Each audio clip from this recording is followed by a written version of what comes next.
Sur le pied de guerre, dès l'aube, plus de 60 gendarmes. Ce matin, dans le Pas-de-Calais, l'une des plus grosses opérations de l'année se prépare. Soyez vigilants pour votre sécurité avant tout.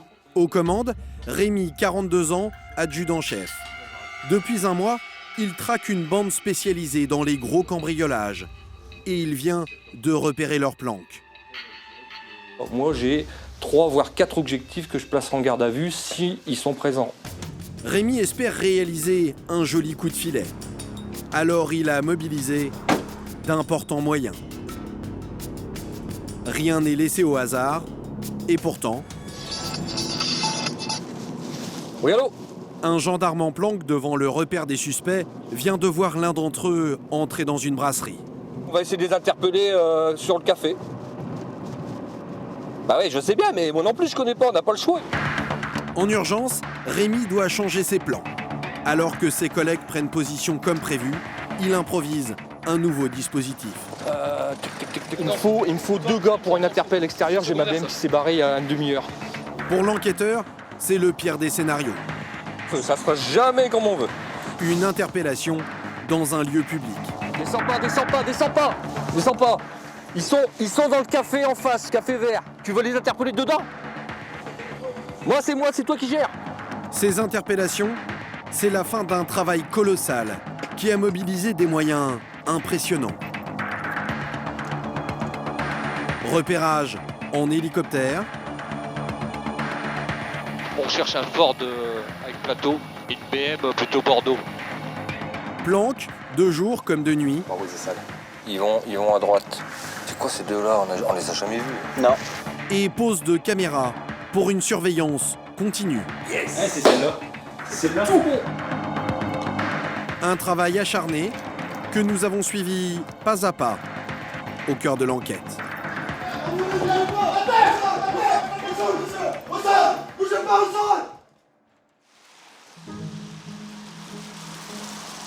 Pour les gendarmes, il y a des enquêtes particulièrement délicates. Parce qu'ils doivent mener leurs investigations au sein d'une communauté difficile à pénétrer. Une communauté qui vit en marge de la société, avec ses propres usages et ses propres codes. Nous sommes à Calais, au nord de la France, et ce matin-là, avant même d'arriver au bureau, c'est justement ce genre d'affaires dont va hériter Rémi, adjudant-chef, 21 ans de métier.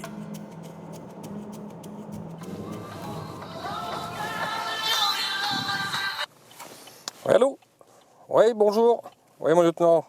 Vous allez bien ? Oui. D'accord. Un vol ?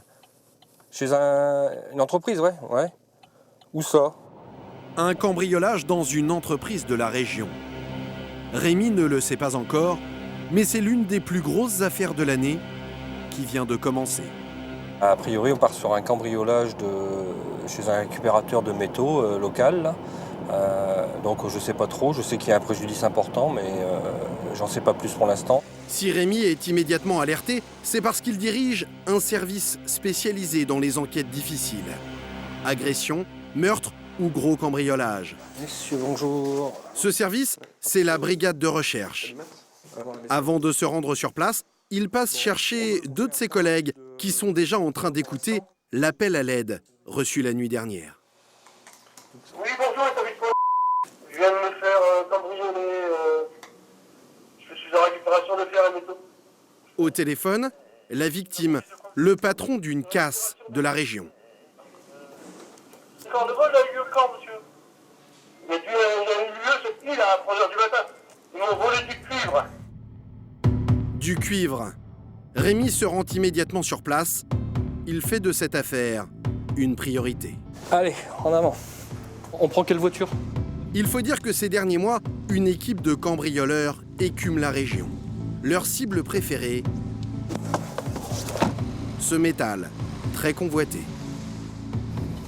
Les vols de cuivre, il faut savoir que c'est de plus en plus souvent. Ça attire effectivement les voleurs qui sont très intéressés par le cuivre parce qu'à la revente, le cuivre, ça rapporte.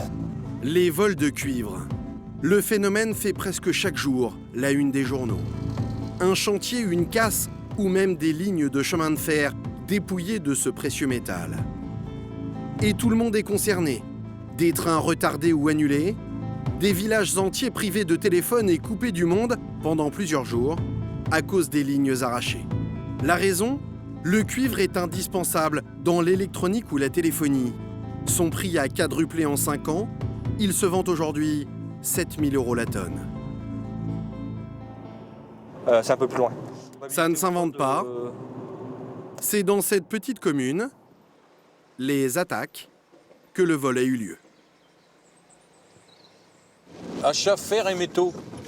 Mais c'est lui qui s'est fait casser alors. Rémi va bientôt s'apercevoir qu'il a affaire à un gang très efficace et surtout très bien informé. Messieurs, bonjour. Bonjour. Sur place, l'enquêteur tombe sur le ferrailleur, littéralement effondré. Pas bien dormi, mais bon. Donc, L'homme vient de passer l'une des pires nuits de son existence et ce matin, C'est bien, ouais, impeccable. avec son épouse, des messieurs qui sont là, ça se il est en train de calculer le montant de son préjudice. Colossal. 849. On arrive à 45 000. 45 000 € pour le produit, hein, d'accord? 45 000 € de cuivre, que le patron devait revendre 60 000 €. L'assurance ne couvrira pas le bénéfice qu'il vient de perdre. C'est l'un des plus gros cambriolages de l'année, alors Rémi veut démarrer au plus vite son enquête. C'est au fond de cet entrepôt que le précieux métal était stocké. Tu vois, le style, ça faisait un peu ce style-là, tu vois, de couronne. De couronne comme ça, mais avec des cols, ça, tu vois, tenu avec des cols. Des dizaines de couronnes comme celle-ci, des bobines, mais aussi des fragments de cuivre de récupération. Au total, ce sont plus de 8 tonnes qui ont disparu pendant la nuit, la moitié du stock. Un volume tel que les voleurs devaient être nombreux et bien équipés. À gauche, le volume de ce cuivre à gauche était le même que celui de droite. D'accord. Donc tu vois, il a bien fondu. Et ce stock-là, il avait la même hauteur de volume jusqu'où je suis. Donc tu vois ce que ça représente quand même. Pour la victime, ça représente en tout cas 6 mois de travail qui partent en fumée. Car le cuivre, il le récupère en vrac dans cet état. Il doit ensuite le trier pour pouvoir le revendre. Son magot, il y tenait tellement qu'il avait protégé son entrepôt avec une alarme. Une alarme qui ne s'est pas déclenchée. J'arrive toujours pas à comprendre, parce que l'alarme, elle était en service. La porte principale du hangar est protégée par ce capteur. En cas d'effraction, il aurait donné l'alerte. Mais la porte n'a pas été ouverte. Les voleurs connaissaient-ils l'existence de cette alarme? Pour l'éviter, ils se sont en tout cas donné beaucoup de mal. Après avoir cassé le cadenas du portail, ils ont carrément attaqué l'entrepôt à la pioche. Bon, alors... À l'arrière du bâtiment, voilà ce que Rémi va découvrir. Les voleurs ont réussi à relever la tôle et à faire un trou dans les parpaings. Ils pètent les rivets, ils lèvent la tôle, ils te font un super beau trou. Ils savent travailler. Ce trou dans le mur intrigue immédiatement Rémi. Non seulement il permet de déjouer l'alarme, mais en plus les voleurs ont trouvé, comme par magie, l'emplacement idéal. Il y a des camions partout, il y a des bennes, il y a des ci et là. Et il y a que là que tu peux passer.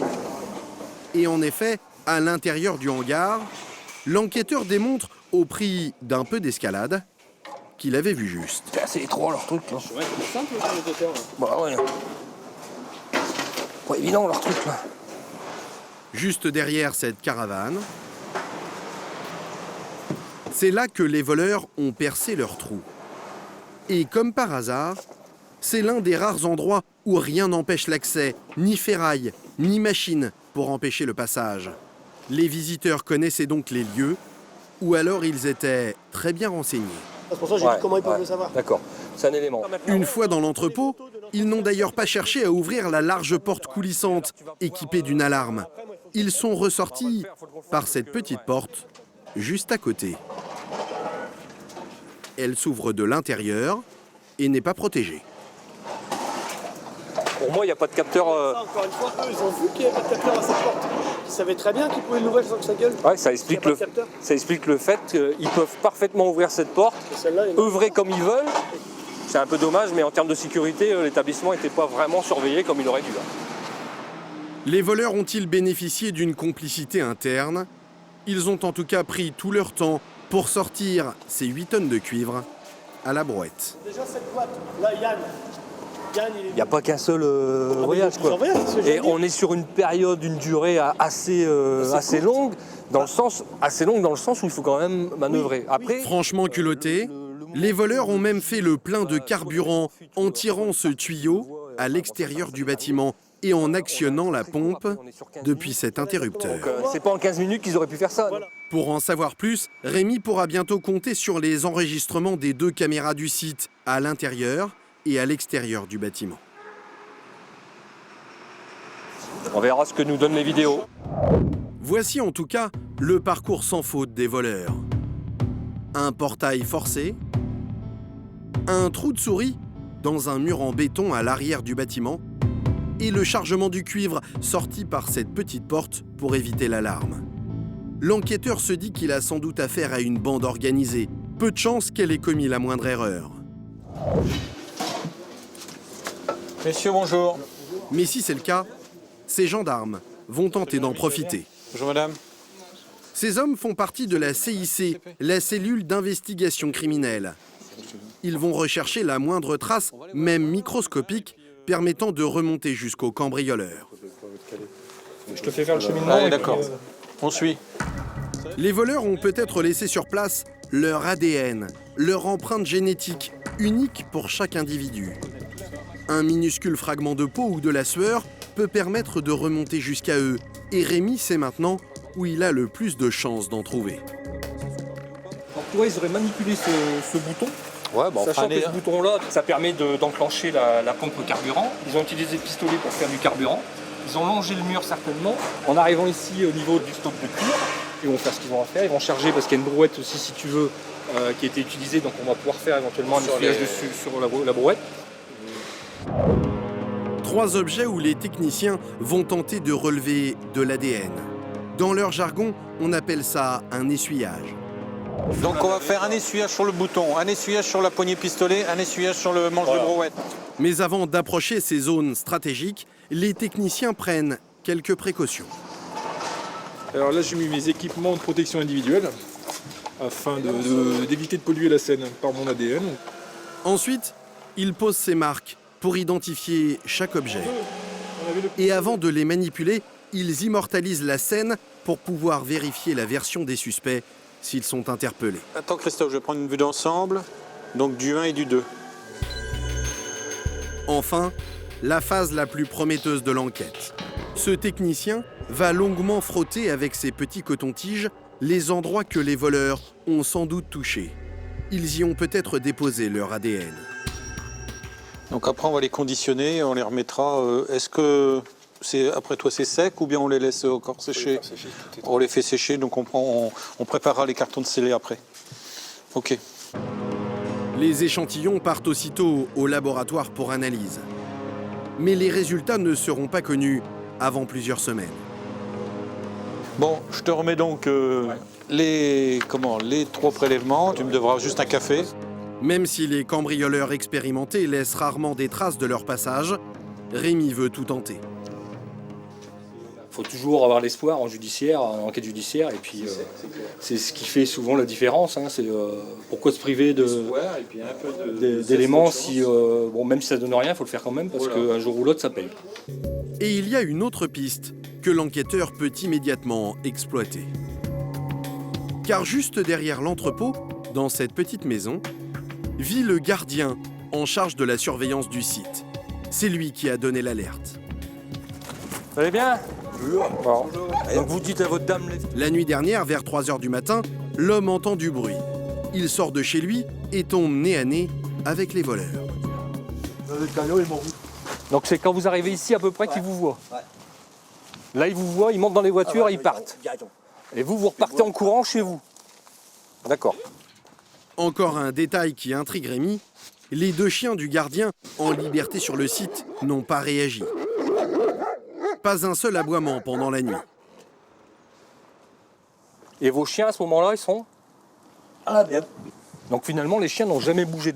Les chiens ne réagissent pas et les malfaiteurs sont en train de prendre la fuite. Alors le gardien décide de se lancer à leur poursuite. C'est bizarre, ouais, parce que... Problème, il n'a pas de permis de conduire. Bon. Seule solution, sortir sa femme du lit. Et vous allez réveiller votre dame. Voilà. D'accord. Bah, Donc vous dites à votre dame, lève-toi, il y a un vol. viens m'aider, il y a un vol chez... Ouais. Donc Donc à partir du moment où elle se réveille, vous montez tout de suite en voiture. Du coup, j'ai reparti avec. On a poursuivi. Et quand vous êtes sorti en voiture avec votre épouse, avec votre compagne, quand vous tournez, vous les voyez au bout de la rue. Oh, j'ai causé à tourner. Pardon. Bonjour. Voir si La femme du gardien, etc., que vous auriez pu voir la voici. au moment du vol. À 3 h du matin, elle s'est lancée avec son mari dans une course-poursuite sur l'autoroute. Et le couple a noté un détail crucial. Ça, c'est les plaques d'immatriculation. Ça, c'est celle de la voiture et ça, c'est celle du fourgon. D'accord. Selon ces témoins, il y avait donc 2 véhicules, un fourgon et une voiture. Mais le couple est incapable d'en citer les marques et l'une de ces immatriculations laisse les gendarmes perplexes. Elle comporte un chiffre de trop. Vous avez dit... Ouais, bah c'est ça. Mais à la fin, vous savez pas. 59.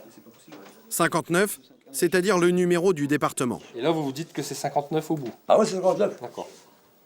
Mais vous êtes certain de ça, 2251 C'est ça.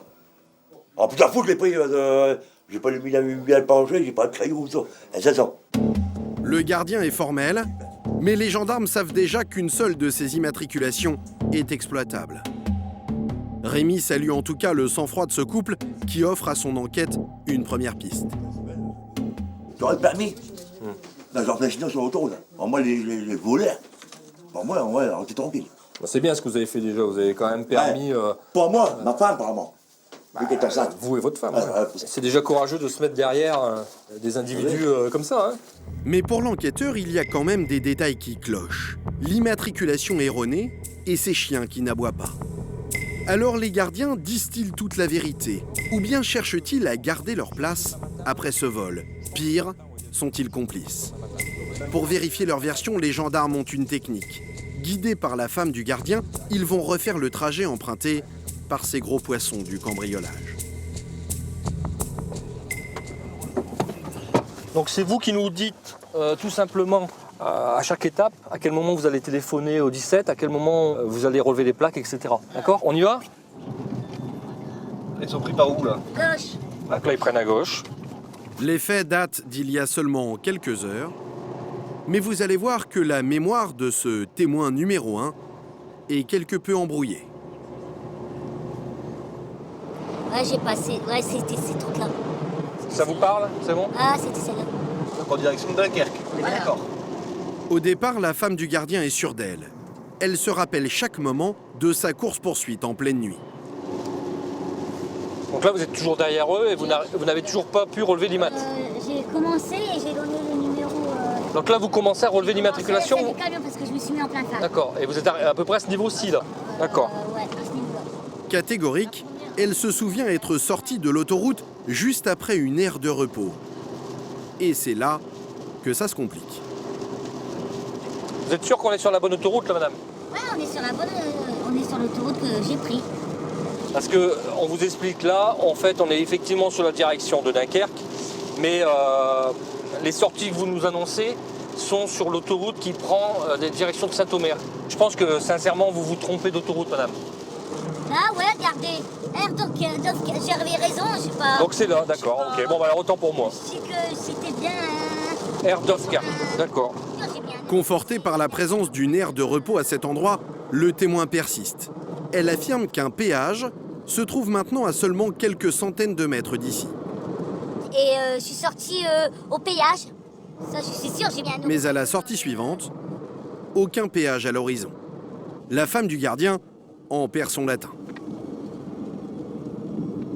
Non, c'est pas. Non, ça doit pas être celle-là. J'ai pas sorti celle-là. Non, il y avait un péage. J'ai sorti, j'ai tombé directement sur un péage. J'ai fait quoi? Pas beaucoup. Et j'ai tombé sur un péage, j'ai payé. La version du couple ne tient pas la route, à moins que le stress n'ait embrouillé la mémoire de cette femme. Ça, ce que vous nous décrivez, en fait, c'est ce que je vous disais au départ. C'est l'autre autoroute. Parce que l'autre autoroute, effectivement, on aura des péages. Ce qu'on vous propose, c'est qu'on va reprendre par l'autre autoroute et vous allez nous dire si vous reconnaissez. Les gendarmes lui donnent une nouvelle chance. Ils font demi-tour et 1 heure plus tard, cette fois sur la bonne autoroute. Ouais, c'est Sterling. Ouais, c'est Zuckerk, ouais. Là, vous êtes formel, on est sur l'aire de Zuckerk. C'était un truc comme... D'accord. Une aire de repos. ouais. Et 2 minutes plus tard, le fameux péage. Là, à côté, je me suis mis là, à côté, à la caisse. C'est là? Non, côté caisse. Côté Ouais, caisse. parce que j'avais que de l'argent. Donc, du coup, j'ai donné les 1,20 €. C'est la sortie. À monsieur, il a descendu, il a mis les pièces dedans. Cette fois, la version du témoin se vérifie. On est exactement sur le même tarif, donc on est bien au bon endroit. C'est ici que le couple de gardiens, ralenti par ce péage, aurait perdu la trace des cambrioleurs vers 4 heures du matin. Dans cette opération, Rémi n'a pas perdu son temps. Si le couple dit vrai, ses caméras de surveillance ont sans doute filmé les véhicules des voleurs de cuivre. Mais en attendant, au terme de cette première journée, l'enquêteur peut déjà exploiter un élément intéressant. L'une des 2 immatriculations livrées par les gardiens, celle qui semble valide. Et pour faire parler une plaque, les gendarmes disposent d'un outil très efficace.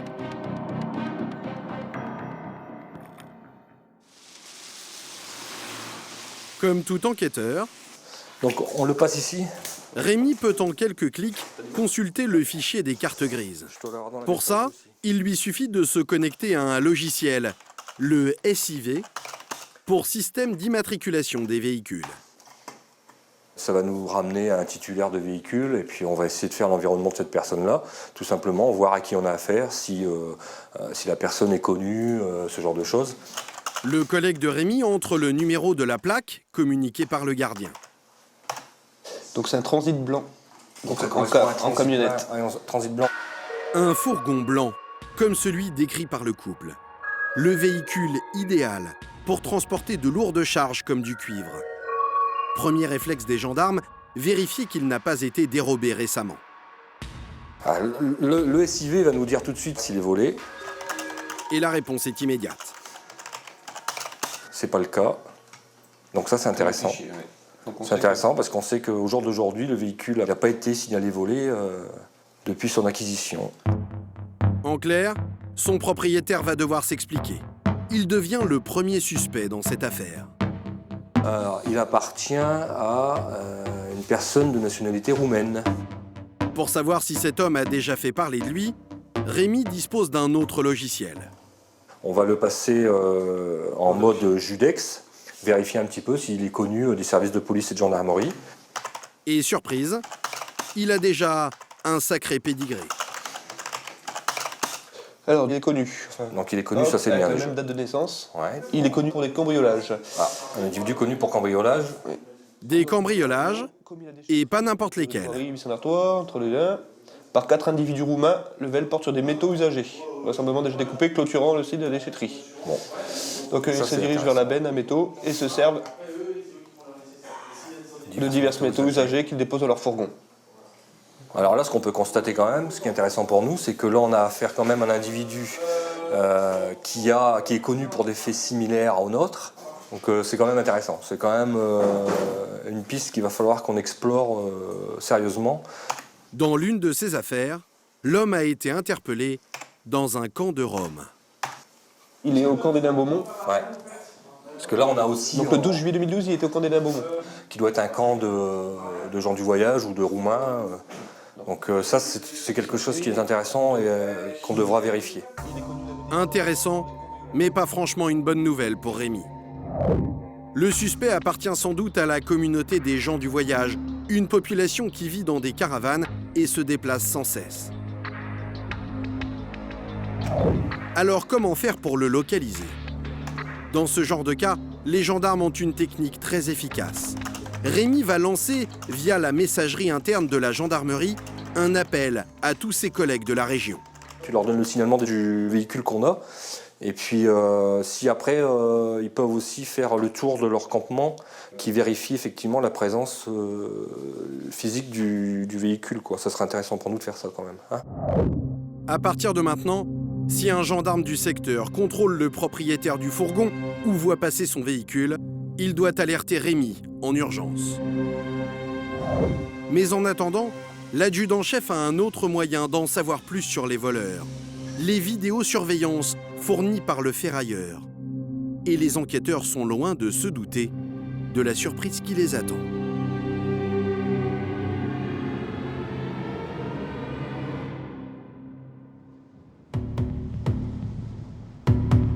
Quelques heures plus tard, pour visionner ces images, Rémi va demander de l'aide à un empereur du détail. Ah, Titus, tu peux me faire voir les vidéos des attaques, s'il te plaît? À Calais, ce gendarme est le spécialiste de l'analyse des vidéosurveillances. Et ça tombe bien, il vient de recevoir les vidéos de l'entrepôt dévalisé.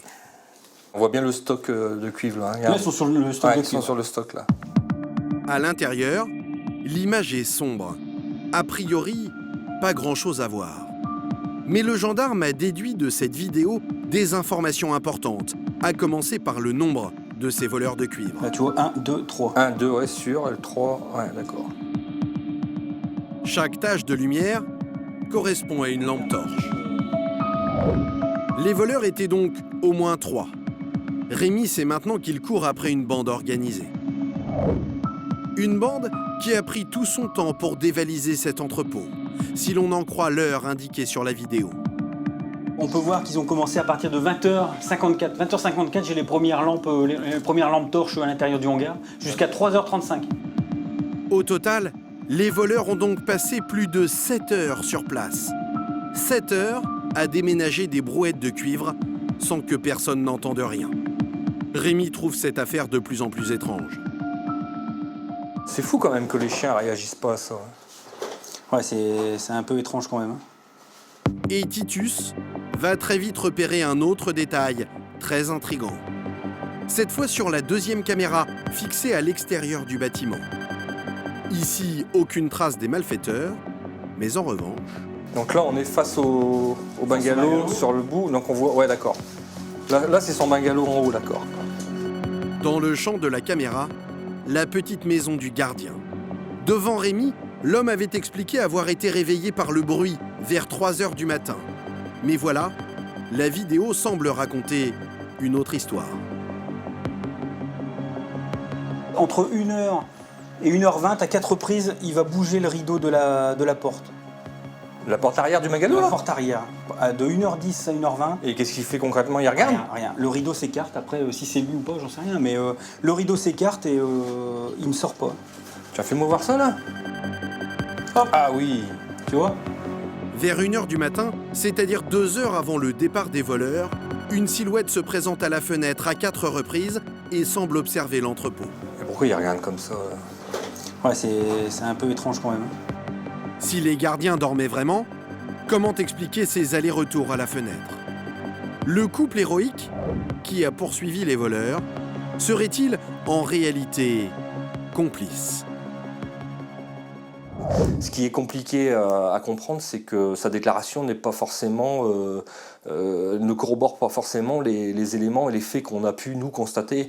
C'est encore un peu tôt pour pouvoir conclure qu'effectivement il y a une complicité, mais c'est pas à exclure. Rémi garde en mémoire ses constatations dans l'entrepôt. Les voleurs qui choisissent la seule porte sans alarme.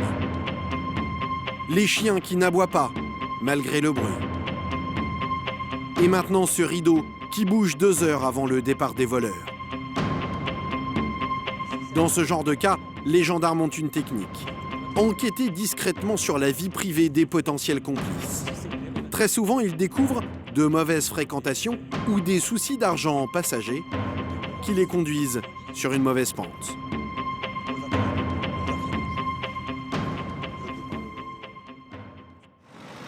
Rémi a donc convoqué le couple de gardiens. Je vous fais rentrer? Pardon, je passe devant, si ça vous embête pas. Il va les entendre séparément pour traquer la moindre incohérence dans leur version des faits. Installez-vous. Il commence par la femme du couple et l'entretien démarre par quelques formules de politesse, histoire de la mettre en confiance. Ça a été la route, pas de soucis? Ouais. Ensuite, pas à pas, Rémi reprend toute l'histoire. Et avant toute chose, il veut vérifier un point essentiel. Qui, d'elle ou de son mari, En tout état de cause, a soulevé le fameux rideau la nuit des faits? Avant que votre ami ne vienne vous réveiller, vous dormiez tranquillement. À aucun moment vous n'avez entendu du bruit, à aucun moment vous vous êtes levé pour une raison quelconque. Et vous vous étiez couché à quelle heure? Devait être entre 11h30 minuit. Donc on est bien d'accord, entre minuit et demi, l'heure à laquelle vous allez vous coucher, et le moment où votre ami vient vous réveiller brutalement, vous n'entendez rien. D'accord. La femme du gardien est formelle. Elle n'a rien entendu et n'a touché aucun rideau. Rémi va alors faire glisser son audition vers des questions plus personnelles. Vous, on va terminer juste sur votre situation un petit peu personnelle. Vous êtes donc en concubinage avec ce monsieur Ouais. Sa vie de couple, Par contre, ses je me activités, souviens avoir pris la voiture tout y passe. aussitôt. Mais voilà la question qui intéresse vraiment les gendarmes.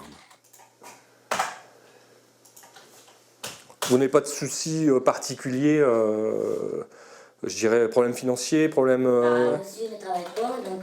Donc financièrement, c'est difficile pour vous. C'est D'accord. Est-ce que vous êtes en interdit bancaire, quelque chose? Ouais. Banque de France ou... Banque de France. D'accord. On a dû faire un dossier de surendettement.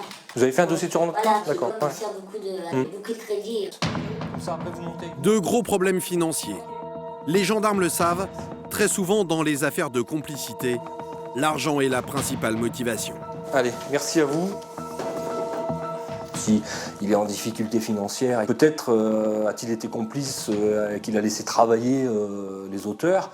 Il en a peut-être récupéré quelque chose. Mais si le gardien a vraiment aidé les voleurs, comment le prouver? C'est à son tour de passer sur le grill. Allez-y, monsieur, rentrez.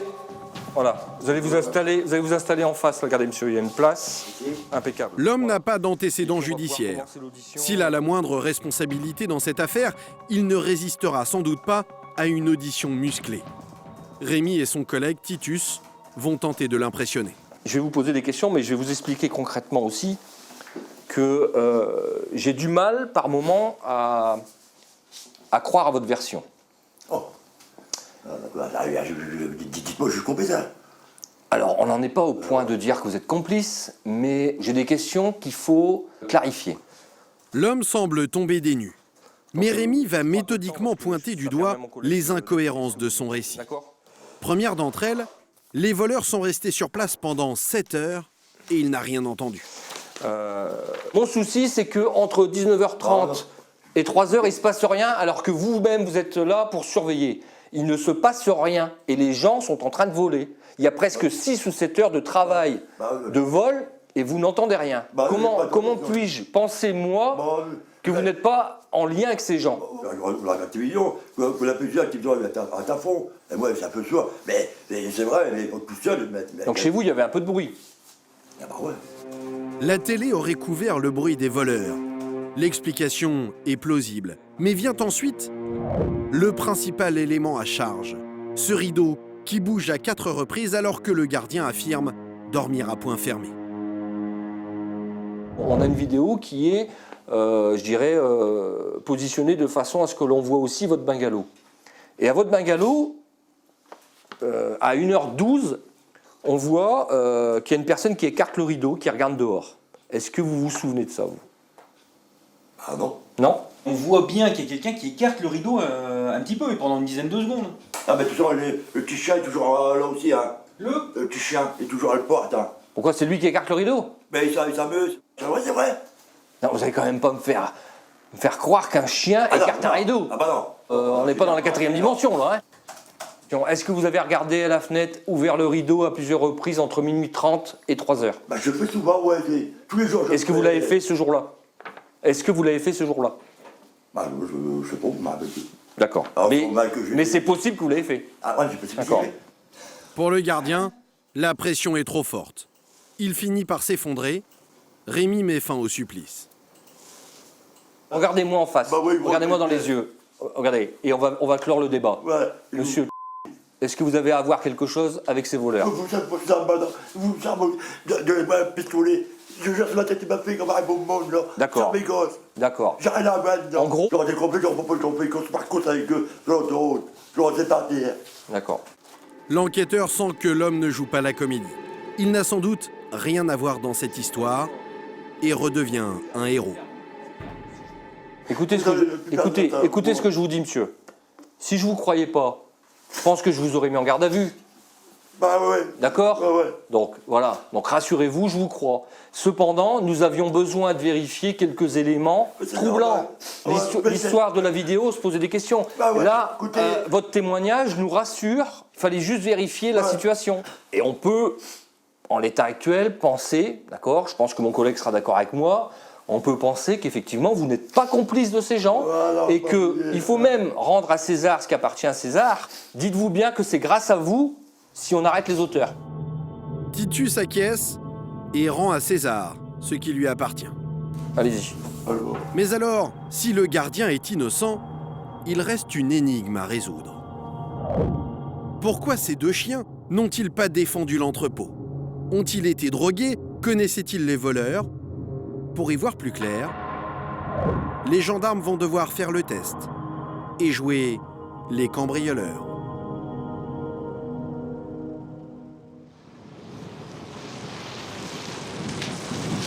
Le lendemain matin, retour à la casse où le vol de cuivre a eu lieu. Merci d'être venu, c'est super sympa. Rémi a demandé de l'aide à l'un de ses collègues, ce maître chien, qui va se déguiser en voleur pour les besoins de l'enquête. Après, moi, le but... Alors, je t'explique. En fait, il a deux chiens. D'accord? Il y a le plus jeune ici qui a pas l'air ultra méchant. Hein. Mais par contre, il en a un deuxième qui l'annonce comme étant assez méchant. Donc, il paraît que si... il le lâche, il va venir au contact. D'accord? Le but, si tu veux, c'est qu'on va se remettre un peu en condition de fermeture. On va fermer tout ce qu'il faut au niveau de l'établissement et on te laissera rentrer dans l'enceinte et on lâchera le chien et on va voir si le chien il réagit à la situation. Hein? Évidemment, avant d'aller taquiner les fauves, Tu mets ta combi complète alors ou... le maître chien va prendre quelques précautions. Équipé de cette veste rembourrée, il va s'introduire dans l'entrepôt. De son côté, Rémi, à l'abri dans ce véhicule, va observer les chiens. Donc voilà, hein, là on arrive en situation réelle et on va observer un peu leur réaction. Ce que tu peux faire, c'est faire du bruit justement pour voir si tu attires leur attention.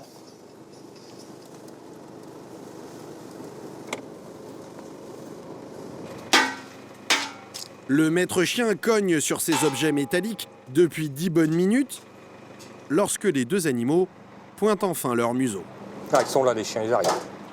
Mais au lieu de se précipiter sur le maître chien, les deux bêtes semblent très heureuses d'avoir trouvé un nouveau compagnon de jeu.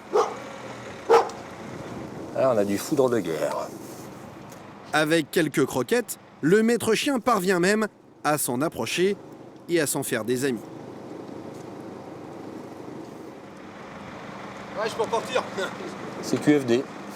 La démonstration est sans appel. Les chiens de garde sont doux comme des agneaux. Ils ont même peur d'une caméra. Ils ont très bien pu passer toute la nuit à côté des voleurs de cuivre sans jamais s'intéresser à eux. C'est-à-dire que là, il fuit, quoi. Ah ouais, ça c'est pas un chien d'attaque, ça. Ça c'est pas un chien d'attaque. L'énigme est en tout cas résolue et le gardien définitivement hors de cause. Ça nous permet de déduire que le vigile n'a pas forcément retenu ses chiens, qu'il était parfaitement possible qu'ils soient dehors et que voilà, ils ont pu œuvrer même avec la présence des chiens sans aucune difficulté. Voilà, donc c'est la conclusion. La piste de la complicité vient de tomber à l'eau. Après 3 jours d'investigation, l'enquête piétine. Les espoirs de Rémi reposent maintenant sur le travail des scientifiques qui, à 200 km de là, auront peut-être plus de chance.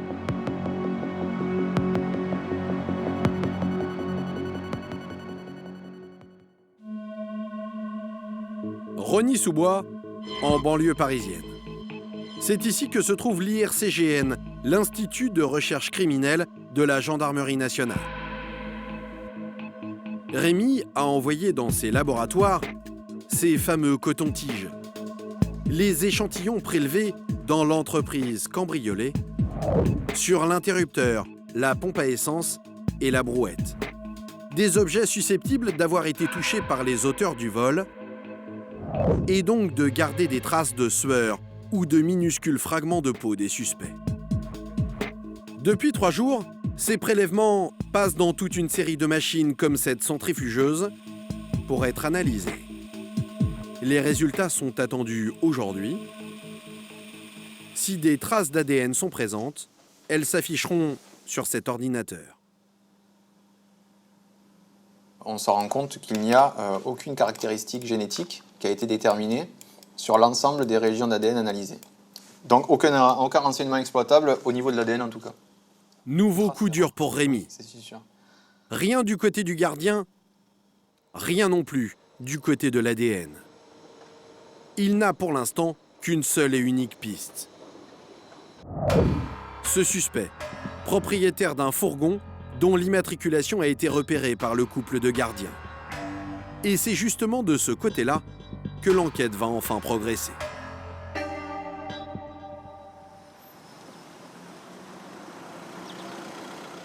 Ce matin-là, Rémi retrouve son collègue Titus, le spécialiste des vidéos. Il vient de recevoir les images du péage où les voleurs ont semé les gardiens. Regarde ce que j'ai au niveau du péage Le Liévinois. Dis-moi que c'est positif. Bah, bien sûr que c'est positif. Ah, bien, Titus. Alors, regarde. À l'heure indiquée par les gardiens... Ah, le vlog. Hein. Ah ouais. Titus a découvert ce camion blanc, qui est en réalité un camion benne, et à l'intérieur... Et on voit bien le cuivre, là. Hein. Un important chargement. C'est bien, ça, nickel. Ah, c'est celui-là en plus. Hein. Les gardiens avaient également affirmé avoir vu une voiture cette nuit-là. Alors Titus a recherché la trace d'un autre véhicule qui serait passé juste après le camion. Rien. Mais juste avant, en revanche... Ah, c'est la voiture qui nous intéresse. Une berline. On a bien une BM, là, et le fourgon derrière. Rémi a l'habitude de visionner ce genre d'images. Pour lui, aucun doute, la voiture est une BMW. Malheureusement, la vidéo n'est pas d'assez bonne qualité pour pouvoir relever sa plaque. Donc finalement, on a bien les 2 véhicules que le concierge m'a donné, quoi. La version du couple de gardiens se confirme. Mais comment trouver cette fameuse BMW ? À ce stade, Rémi est bloqué. Heureusement pour lui, au même moment, l'appel à toutes les unités qu'il avait lancées quelques jours plus tôt pour retrouver le fourgon et son propriétaire va finir par payer.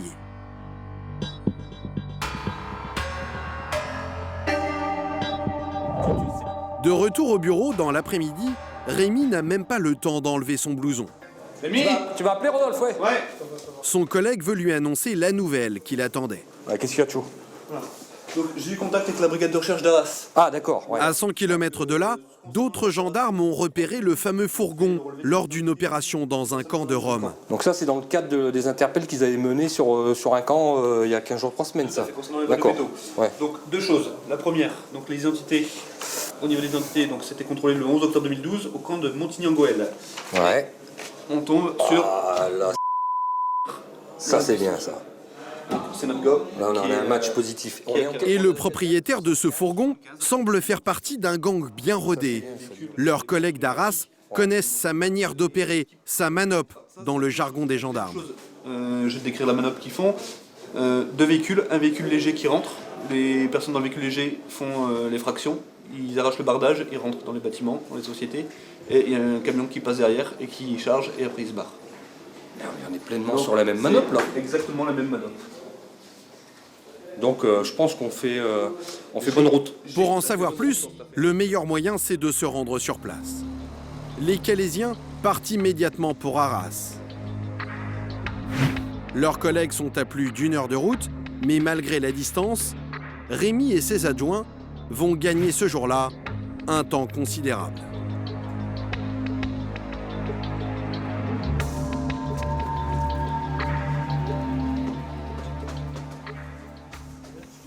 Bonjour. Enchanté. C'est Christophe, cet enquêteur, qui les a contactés. C'est lui qui a contrôlé le fameux camp de Rome. On l'a tapé il y a 3 semaines, le camp. 3 semaines, un mois. Ouais. Ce que Rémi vient rechercher ici, ce sont des détails précis. Il veut tout connaître de son suspect, le propriétaire du fourgon, et du camp de Rome où il semble installé. C'est dans une impasse. Quand on rentre, t'as une grande place où t'as 4-5 caravanes. À l'époque, on y est allé. Et après, t'as 2 allées en enfilade. Et derrière ces 2 impasses, t'as une ancienne fondation industrielle. Et t'as une cave en dessous. Et c'est là où ils entreposent tout le matos qu'on a découvert, nous. Ouais. Ok. Par contre, vous aviez fait donc des photos. Rémi le sait, les gendarmes font des photos pendant ce genre d'opération. L'enquêteur espère y retrouver le fourgon et la BMW qu'il recherche. Vous savez toutes les images des véhicules présents ou pas? On a fait des photos. Je peux pas te donner. Si je te file un disque dur, tu peux me basculer tout? Je peux tout mettre. Impeccable, je vais regarder.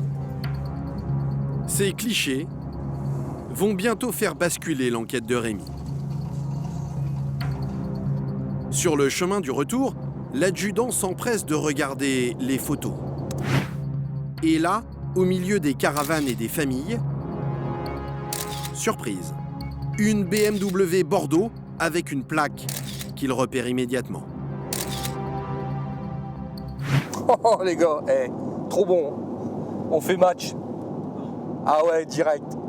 Excellent. C'est 2251. C'est une plaque, elle est montée sur une BM, quoi.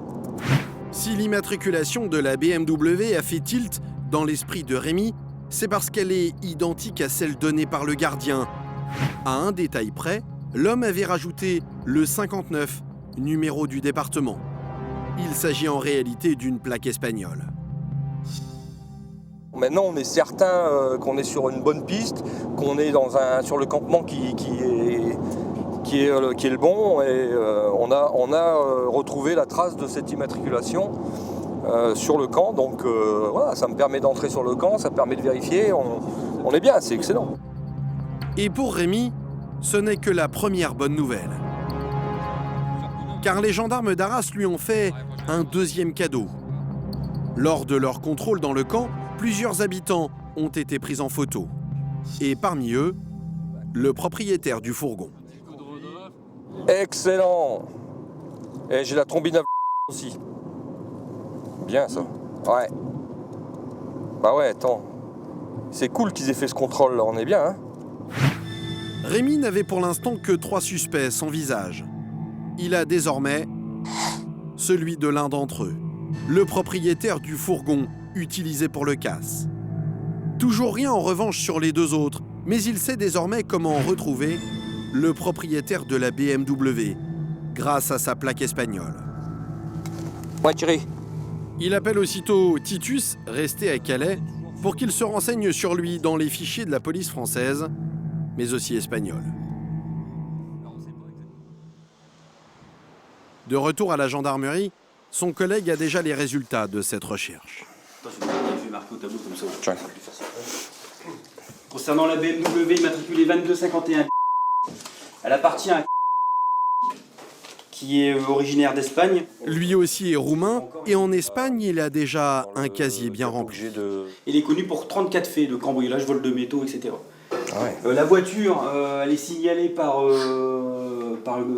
une équipe de l'Espagne qui nous demande de contrôler tous les occupants et à la rigueur de regarder un petit peu ce qu'il y a à l'intérieur et de les prévenir à l'issue. Cette BMW est déjà recherchée en Espagne. Elle pourrait avoir servi là-bas à d'autres cambriolages. Le propriétaire est manifestement un professionnel du vol de métaux. Plusieurs juges espagnols aimeraient bien lui mettre la main dessus. Il y a 2 fiches de recherche par 2 juges d'instruction différents. Voilà. Ah ouais. Donc quand on va la voir, si jamais on l'a, il faut s'attendre à avoir les 2 fiches de recherche qui vont tomber. Pour la brigade de recherche, l'enquête progresse pas à pas. 2 des 3 silhouettes ont désormais un visage. Et Rémi a suffisamment d'éléments pour les interpeller. Mais comment identifier le 3e homme qui tenait l'une de ses lampes torches le soir du vol de cuivre. Rémi se dit que les 3 malfaiteurs présumés font sans doute partie de la même communauté et vivent sans doute dans le même camp, celui où la BMW a été repérée. Et vous allez voir que pour identifier le 3e homme, il va utiliser une technique surprenante.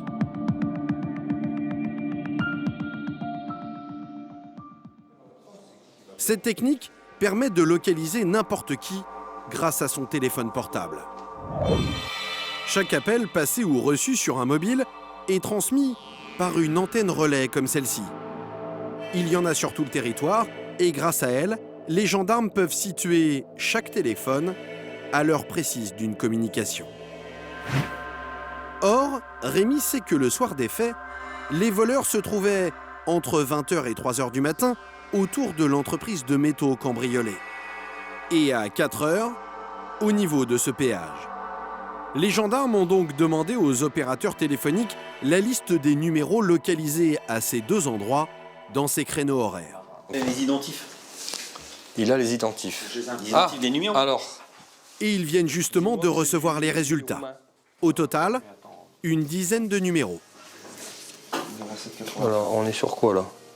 Les opérateurs ont aussi fourni les noms et les adresses des titulaires de ces lignes. Et surprise, ça c'est l'adresse du camp.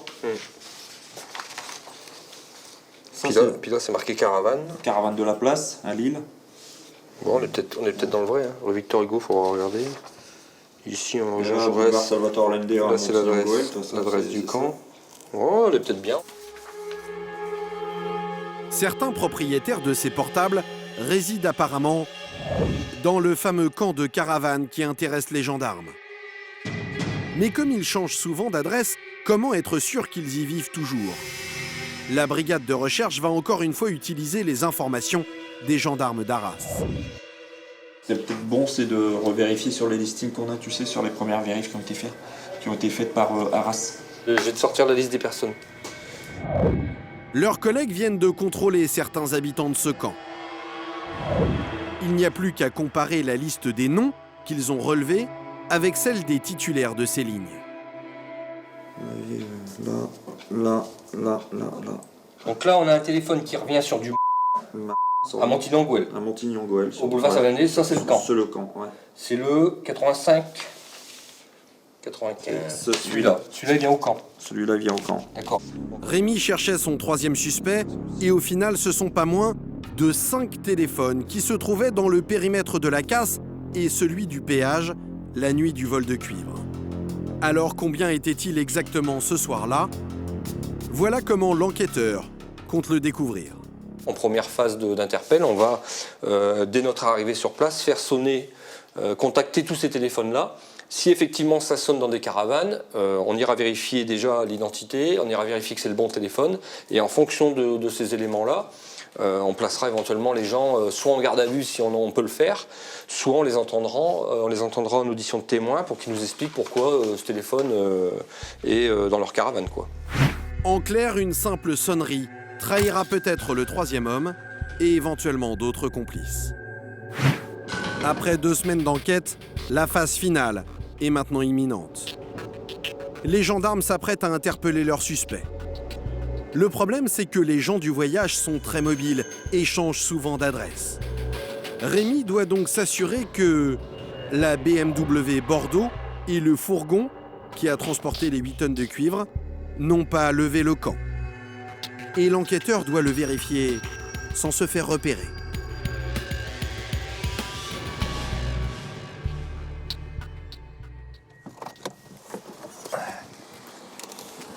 Le succès de son enquête en dépend.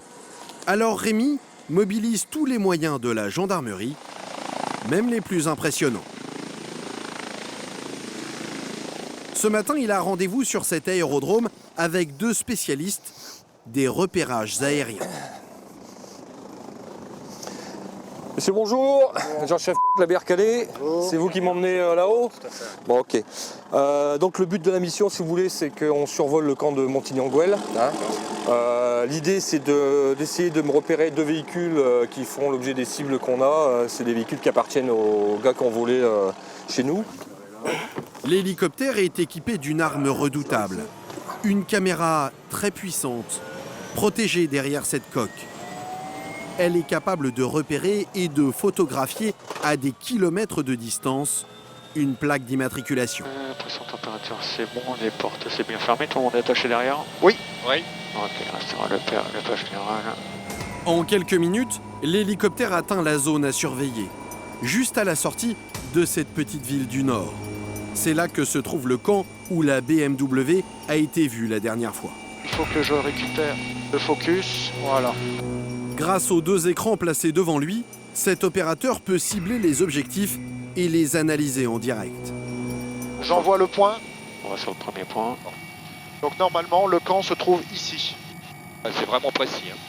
Donc en fait, on cherche un Ford avec plateau, une BM plutôt Bordeaux. Pour guider le pilote, Rémi transmet toutes les informations accumulées au cours de son enquête.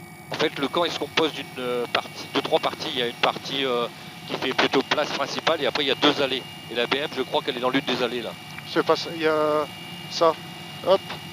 Première alerte, une berline Bordeaux. Alors les maths ne correspondent pas. Raté. Et après 20 minutes de survol, aucun véhicule ne correspond. Je vois pas ce qu'on pourrait faire de mieux. Ça a dû bouger. Hein. Pas grave, au moins ça va me permettre de dire qu'ils sont plus là et un peu de chance, on va les revoir à Lille. Hein. Oui, bon, on va voir ça. Rémi décide alors d'aller inspecter un 2e camp, près de Lille, à une trentaine de kilomètres de là. L'un des principaux lieux de rencontre des gens du voyage de la région. Il a bon espoir d'y localiser le fourgon et la fameuse BMW. Ouais, on commence à voir, ouais. La caméra enregistre d'abord quelques vues générales. Je filme l'environnement au cas où vous devriez intervenir. Ouais, les zones d'accès, puis... Puis l'opérateur commence à balayer le camp. Et là, Rémi repère tout de suite une cible potentielle. Ah, il y a un plateau qui serait pas mal là. Oui, celui-là. Ouais, ça pourrait des fois être intéressant, ouais. D'accord. Un plateau, une sorte de fourgon ressemblant à celui filmé par les caméras du péage le soir du vol. L'hélicoptère se replace et le puissant zoom dévoile la plaque. 59. Ah, c'est pas ça. Pas la bonne image et c'est un Iveco. Mais par contre, l'arrière, ça ressemble à ce qu'ils font, quoi. Oui, Après avoir ratissé la zone, nouvelle déception, les véhicules recherchés ne sont pas là non plus. Ok. Et on tourne sur lance. Retour à la base. Impossible de mobiliser cet hélicoptère plus longtemps. Il n'y en a que 2 pour toute la région et l'heure de vol avoisine les 1 000 €. En retrouvant le plancher des vaches, Rémi fait un peu la grimace. Il va devoir s'y prendre autrement pour localiser ses véhicules. Je suis un petit peu déçu dans le sens où je n'arrive pas à localiser mes objectifs physiquement. Je doute pas qu'ils soient encore présents sur le camp, mais aujourd'hui on ne les a pas vus. Donc c'est un petit peu embêtant. Ça va m'obliger à faire des surveillances physiques précises qui ne sont pas forcément simples à mettre en place et puis relativement dangereuses entre guillemets parce que s'approcher d'un camp de Rome c'est jamais simple.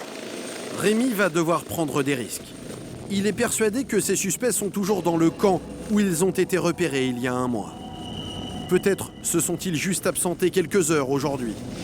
Pour en avoir le cœur net, il va devoir faire ce qu'il redoutait, s'approcher au plus près du camp sans se faire repérer. Pour ce genre d'opération, son meilleur allié, c'est la nuit. Nous l'accompagnons en caméra nocturne. Le but, ce serait de voir un petit peu si ça bouge la nuit. Et puis, si on a la chance de voir au moins le fourgon, s'il sort, ça va nous confirmer que le fourgon est encore là. Pour ces surveillances discrètes, la première chose à faire est de trouver l'emplacement idéal, celui où l'on voit sans être vu. Il n'y a pas beaucoup de voitures en fait. Hein. C'est vachement éclairé. Puis c'est éclairé, ouais. Fais un premier passage. On va voir où est-ce qu'on peut se poser là. Après un rapide passage devant cette rue, la seule qui mène au camp, ils font demi-tour et opte pour une place à 20 mètres de l'entrée de la rue.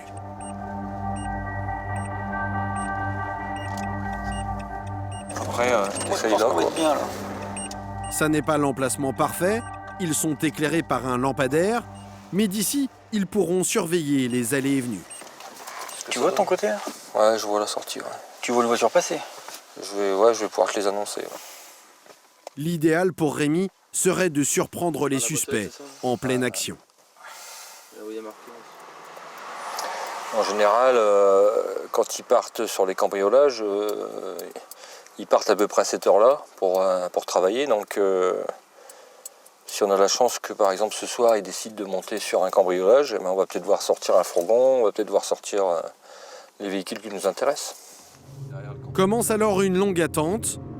Dans ces enquêtes de terrain, les planques représentent une grosse partie du travail des gendarmes. J'aimerais bien avoir ma voiture, ma petite camionnette, moi, tout voilà. Et là, vous pouvez rester combien de temps comme ça en planque? On est plus souvent ensemble qu'avec notre femme en ce moment. Ouais. Donc, un certain temps. À chaque passage d'un véhicule, les enquêteurs sont en alerte. Et vers 1h du matin, ça sort un peu. 2 puissantes berlines sortent du camp. Ils vont à droite. Il y a l'Alpha. Tu l'as, celle-là? T'as vu, c'est les deux, hein? C'est quoi ces deux-là? On les a jamais vus. C'était 2 breaks, ça? Noirs? Ouais. Faut qu'on les identifie, parce que t'as vu, ça, c'est... Ils sont restés quoi, 30 secondes dans le camp? Ils sont pas restés longtemps, là, hein, mais c'est reparti tranquillou, là. Hein. Mais cette nuit-là, aucune trace des 2 véhicules qui intéressent les enquêteurs. Ils abandonnent leur position vers 2h du matin. Bah là, on va lever le dispositif parce qu'on est déjà tard dans la nuit et puis pour l'instant, on a eu quelques véhicules qui ont effectué des passages et des allées et venues dans le camp, mais rien de probant pour nous. Impossible de planquer plus longtemps, les gendarmes finiraient par être repérés. Pour localiser les suspects, il faut donc à nouveau changer de stratégie. Et Rémi va mettre en œuvre des moyens beaucoup plus pointus. Il va faire appel à des techniques de surveillance ultramodernes, mais aussi à une méthode ancestrale que les gendarmes n'aiment pas beaucoup évoquer et encore moins montrer. Quand ils sont au point mort dans une affaire, les enquêteurs abattent un atout redoutable, leur réseau d'indices. Des informateurs qui sont leurs yeux et leurs oreilles dans les univers les plus opaques. Les gendarmes en ont partout, y compris chez les gens du voyage. Et c'est justement l'une de ces indices que Rémi va rencontrer aujourd'hui, l'une des rares qui puisse l'informer sur ce milieu très secret. On peut jamais croire à 100% ce que nous disent les agents de renseignement, mais ils ont un intérêt aussi à le faire. S'ils le font, c'est qu'ils n'ont pas d'intérêt non plus à nous mentir. Après, je dirais, c'est les informations qu'elle peut nous donner, ce sont déjà vérifiées sur d'autres affaires. Pour l'instant, on la considère comme digne de confiance, jusqu'à preuve du contraire. Exceptionnellement, les gendarmes ont accepté que nous assistions à cet échange. La rencontre discrète aura lieu sur ce parking de supermarché. L'informatrice risque sa vie. Vous ne verrez pas son visage. Sa voix a été modifiée. C'est Rémi. Rémi. D'accord? C'est chez lui qu'il y a eu un très très gros vol. D'accord? La femme est âgée d'une 60aine d'années. Elle vit dans un autre campement de Rome, près de Lille, mais l'un de ses amis vit dans le camp surveillé par Rémi. Et elle connaît parfaitement les trafics qui s'y déroulent. À combien ils vont quand ils vont voler? Ils sont beaucoup? Oh lolo, tous les jours. Tous? 25 personnes. Combien tu dis? 20 personnes. 20 personnes qui sont capables d'aller en même temps? Ah ouais, en même temps. S'ils gagnent que des cuivres, toi tu prends ta 500 €, toi tu prends ta 500 €. Ah ouais, d'accord, ils se partagent tout, oui. Mais ils y vont tous ensemble? Oui. D'accord. La technique semble bien rodée. Mais le fourgon et la fameuse BMW Bordeaux sont-ils garés sur le camp en ce moment? Elle est là, la voiture? Et tu sais pas qui c'est qui Ce matin, j'ai vu le camp, sur le camp. Sur le camp? Ouais. C'est pas grave, c'est pas grave. Bonne nouvelle, la voiture est bien là. Mais selon l'indique, le propriétaire, lui, s'est absenté. Et c'est lui la cible principale. Et quand il est parti là, il est parti quand, ce week-end ou lundi? Lundi, je crois. Il est parti lundi? Oui. Il vient avec qui d'habitude? Il vient tout seul ou il vient avec quelqu'un? Avec sa famille. Sa famille? Et pas de... Il y a qui dans la famille? Son fils, ses frères? Il n'y a que sa femme. Sa femme? Et un bébé. Grâce à l'informatrice, Rémi espère être alerté dès le retour du suspect. Bien, faut appeler, d'accord? Oui, oui. Tout de suite. Nous, on vient avec Arnaud. Si tu peux pas parler, message, tu sais écrire en français. Oui. Tu fais un cœur. Tu m'envoies un cœur. Oui, oui. Ah, je t'aime. Et puis moi, je comprendrai. Oui, oui. Ok? Et voilà pourquoi l'Indic prend autant de risques. C'est pour ça que si toi, tu nous aides, toi tu vas avoir de l'argent. C'est normal. Oui, je vais dire que je gagne 5 000 euros. Ouais. Là, après, quoi faire? Oh. Ah ouais, direct. Okay. Les gendarmes ont le droit de rémunérer les Indics. Okay. Allez, je te laisse. D'après nos informations, le tarif est proportionnel à la valeur de la marchandise récupérée. Cette fois, Rémi espère toucher au but. Elle sait qu'il est parti dans un campement. Et apparemment, ça c'est sur l'île et c'est un gros campement roumain. Elle sait qu'il va revenir, mais elle ne sait pas vraiment quand. L'enquêteur peut-il faire totalement confiance à cet Indic et tout miser sur sa collaboration? L'enjeu est trop important, alors il ne va pas attendre son appel les bras croisés. Il va également utiliser une technique de surveillance digne d'un agent secret.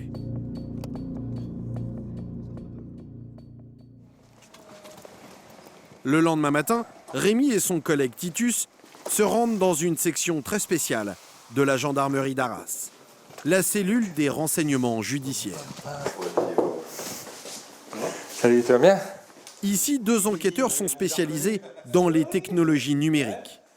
Dans le plus grand secret, ils ont installé, à la demande de Rémi, une caméra de surveillance sur ce poteau électrique, en face de l'entrée du camp. Pendant 48 heures, elle a enregistré de jour comme de nuit toutes les allées et venues. Prends un papier, un stylo, s'il te plaît, Titus, qu'on note à peu près les horaires. Les yeux rivés sur l'écran, les gendarmes scrutent chaque image. Rien d'intéressant pendant 20 minutes, et soudain... Yes! C'est tout bon! Attends, je me le remets rien que pour le plaisir, là. La BMW Bordeaux fait son apparition dans le camp. Non, mais là, j'avoue que j'ai de la chance. Regarde la couleur. Regarde la couleur. Je suis pas quelqu'un de chanceux. Et C'est rare. dis-moi si c'est Bordeaux. Mais là, franchement, je mets en route la caméra. 10 secondes après, je tombe sur ma voiture. Et à peine 2 minutes plus tard... Ça, c'est notre fourgon. Le fameux fourgon blanc que les gendarmes n'avaient encore jamais croisé. Il part quelques minutes après, ouais. Donc 14h48. Grâce à cette surveillance permanente, Rémi est certain que les 2 véhicules étaient encore sur le camp ce matin même. Là, je suis ultra content. On est ultra bon. Ils sont pas partis. Ça me rassure. Rémi peut maintenant passer à l'attaque. Et il doit intervenir au plus vite pour ne pas laisser au suspect le temps de lui échapper.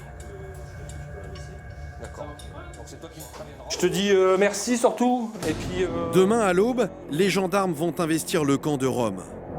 Rémi espère y trouver ses 2 principaux suspects et leurs véhicules, la BMW et le fourgon repéré par les gardiens.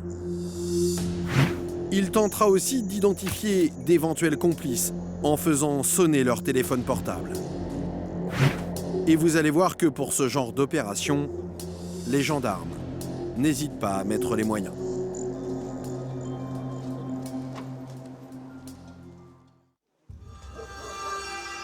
Le lendemain, 5 h du matin, l'heure de vérité. C'est Georgie, c'est la dernière ligne droite comme on dit chez nous. Alors je fais le tour vite fait quand même parce que... les gars, salut. Bonjour. Tu vas bien? Le dispositif est impressionnant. Plus de 60 gendarmes mobilisés pour cette opération à haut risque. Investir un camp de Rome et fouiller leurs véhicules en espérant dénicher des preuves de ce vol de cuivre. Moi je dirais que ma priorité c'est effectivement mes véhicules. Une fois que vous avez ciblé mes véhicules, après moi je peux travailler de manière beaucoup plus tranquille. Les gendarmes le savent, très souvent ce type d'opération dégénère en affrontement. Alors ils vont tenter d'empêcher la population de sortir des caravanes. On va éviter la pugilat habituelle qu'on a dans ce type de camp. On va fixer. Notre mission principale est de fixer les gars. D'accord ? On évite, on centralise tout dans les caravanes. Les premières cellules qui arriveront prendront une caravane et ainsi de suite. Rémi a pris toutes les précautions pour éviter des incidents. Tout est réglé au millimètre et le dispositif est dissuasif. Malheureusement pour lui, ce matin-là, rien ne va se passer comme prévu. Oui, allô ? Au téléphone, l'un de ses collègues qui a passé la nuit en planque devant le camp de Rome. Il vient de prendre la BMW Bordeaux en filature et ses passagers sont entrés dans un bar. Ouais, mais est-ce qu'ils sont nombreux ? 2 ? Eh ben on va essayer. T'essayes de faire en sorte de le rejoindre, hein, et puis on va essayer de les interpeller sur le café. On n'a pas le choix, il faut être réactif. Hein. La BM est sortie du camp, ils sont sur un café place de l'Église à Montigny, donc ça démarre fort. Impossible pour Rémi de modifier son plan. L'impressionnant dispositif est déjà en train de rejoindre sa cible. Alors il va attendre que ses collègues aient pris position aux abords du camp et, à la volée, il va former une deuxième équipe d'intervention. Il me faut 2 gars pour une interpelle extérieure, j'ai ma BM qui s'est barrée il y a une demi-heure et on les halogène. Donc il me faut une équipe avec 1 ou 2 gars pour l'interpelle sur place. J'ai déjà un véhicule qui me suit, on va être 5-6, mais il me faut au moins 2 gars péchus. Quoi. Sur Marc. Ou Marc, n'importe. Pour lui, c'est le pire des scénarios. Une interpellation dans un lieu public. Mais des OP comme ça, c'est toujours le feu. Ça se passe jamais comme on veut. En urgence, il rejoint son collègue en civil qui planquait devant le camp et qui a suivi la BMW. Le café là-bas derrière, le café vert derrière mon dos. C'est dans ce café que va avoir lieu l'intervention. D'accord. D'accord, la voiture elle est là à droite là. Ouais. Ok, donc on attend le PSIG. Le PSIG, le peloton de surveillance et d'intervention. C'est lui qui va donner l'assaut. Descends pas. Ils sont dans le café en face, café vert. D'accord, la BM elle est sur le parking. On va faire le tour de l'église et on va se retrouver en face du café dans la rue là. Ouais, mais nous on n'intervient pas en face, on va vous presser. Hein. Après, alors à ce moment-là, organise. Tu veux les interpeller dedans ? Moi, c'est toi qui gères. Eh ben, je te laisse gérer. Finalement, ce sera la solution la plus simple. Droit sur les cibles. Dans la ville encore endormie, 5 hommes armés jusqu'aux dents se précipitent vers le café.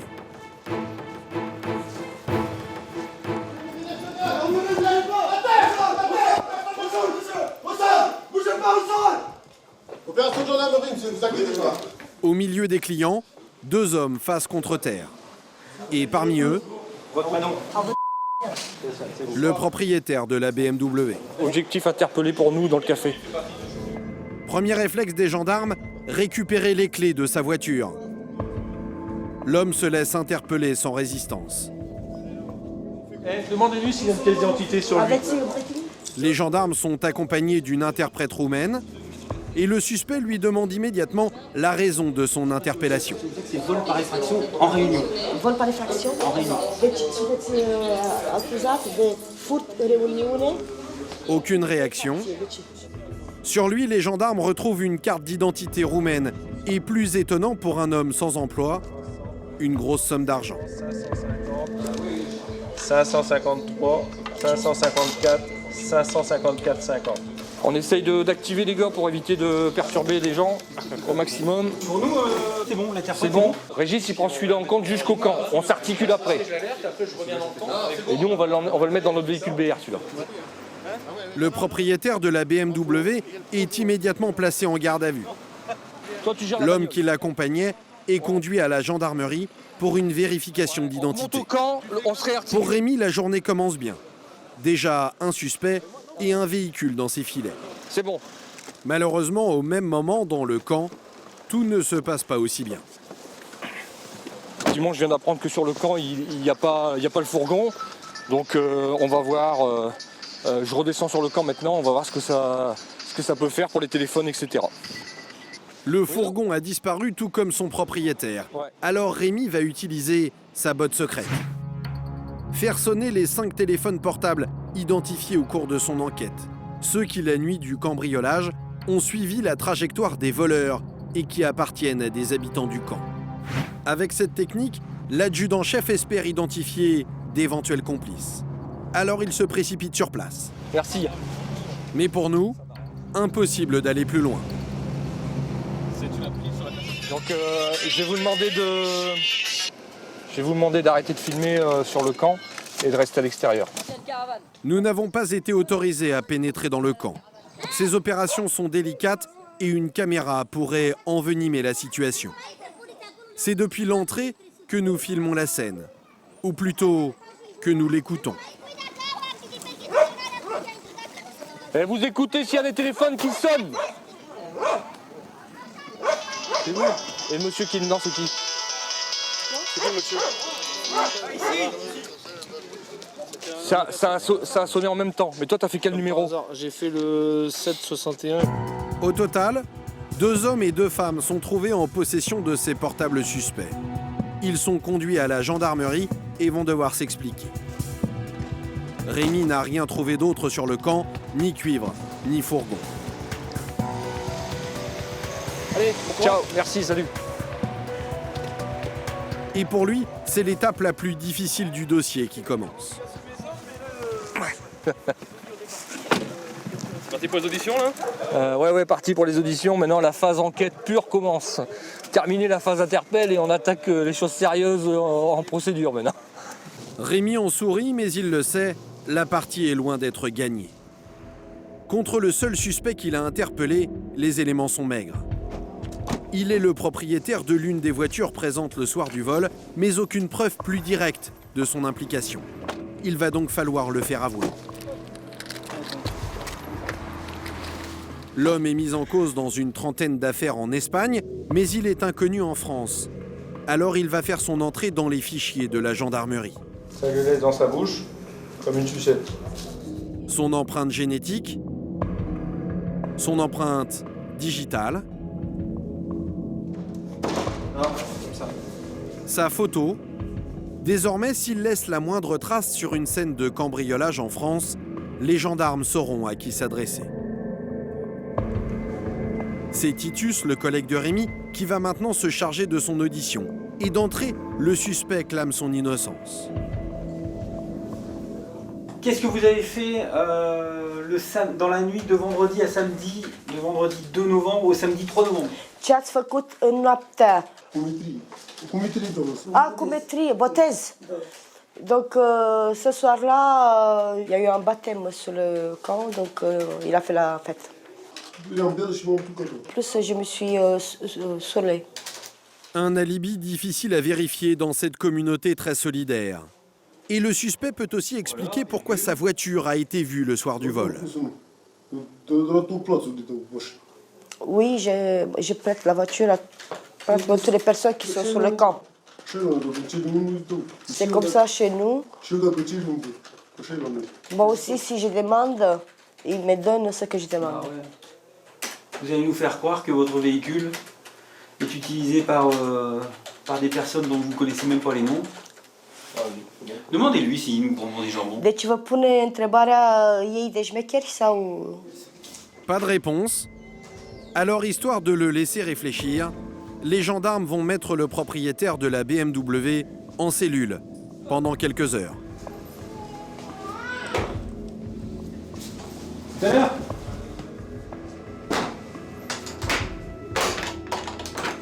En attendant, ils vont cuisiner les 2 hommes et les 2 femmes qui ce matin encore détenaient ces portables suspects.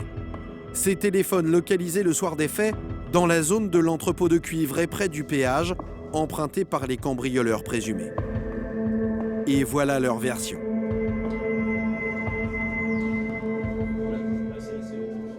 Qui se sert de ce téléphone? Cine folosește telefonul ăsta?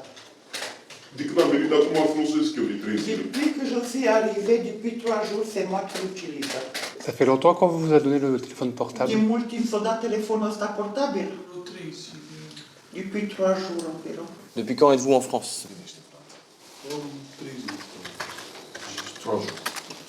3 jours. Et qui avez-vous acheté cette puce? Persoana care se deplață, da? Da, dar era plecat, era o fată. C'était une fille qui habitait au même camp que moi, mais elle est partie en Roumanie. 4 explications presque identiques. Le vol a eu lieu il y a plus d'un mois et eux viennent de récupérer ces téléphones. Voilà. C'est tout? Ouais. C'est mon téléphone. Voilà. Merci. La puce, la batterie. Oui. Ok. Les gendarmes n'ont aucun élément contre eux. Ils récupèrent leur téléphone et rejoignent leur camp. Ils ont renforcé les portes.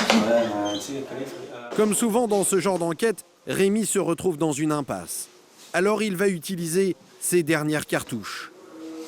Faute de preuves matérielles pour coincer le suspect, les gendarmes vont tenter un coup de bluff. Dites-lui que le témoin qui était sur place les a vus faire. Deci, martorul care era pe loc v-a văzut furând? Nu le-a văzut la față, să-i fac o fotografie, ceva.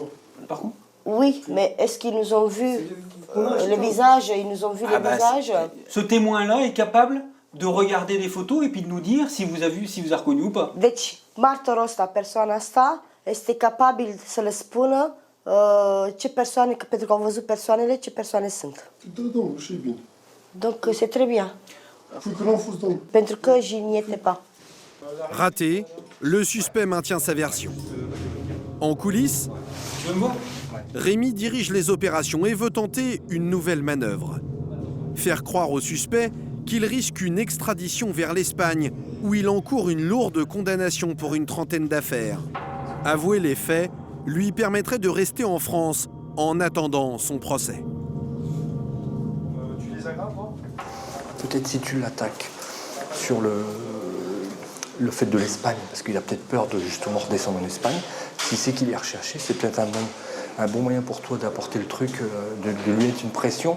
Il va se demander pourquoi tu sais tout ça et qu'est-ce qui va se passer après. Donc après, tu peux lui faire une approche en disant qu'effectivement, il a tout intérêt à dire la vérité en France, etc., que peut-être il repartira pas en Espagne. Ok. Demandez-lui s'il sait qu'il est recherché en Espagne. Știți că sunteți căutat în Spania? Ce? 3 foarte multe. Donc en Espagne, j'ai eu 3 délits. 3 délits.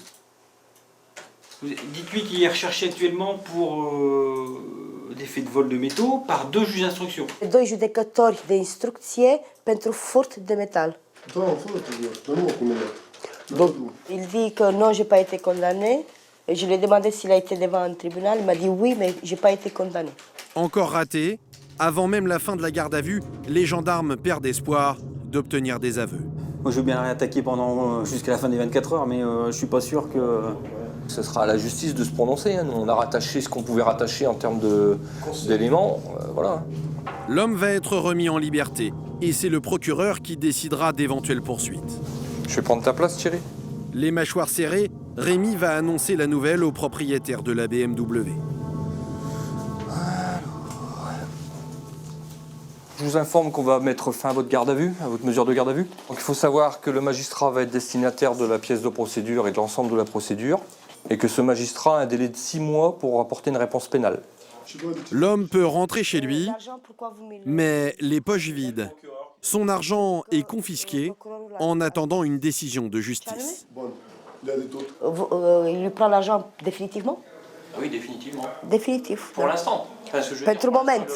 Après, quand il y aura un jugement, il peut décider de lui rendre. En théorie, l'homme encourt 10 ans de prison et 150 000 € d'amende pour ce vol de cuivre en bande organisée. Rémi, lui, reste philosophe au moment de raccompagner celui qui l'a traqué pendant plus d'1 mois. Nous, on n'est pas dupes, on sait parfaitement qu'on est sur la bonne équipe, on sait parfaitement que ce sont nos auteurs. Maintenant, il faut le prouver et ça, c'est l'enjeu de l'affaire. Mais ce n'est que partie remise. Hein. Le temps joue pour nous et automatiquement, ces gens-là vont se retrouver un jour ou l'autre devant la justice. Le deuxième suspect de cette affaire, le propriétaire de ce fourgon blanc, aperçu le soir du vol, reste pour l'instant introuvable.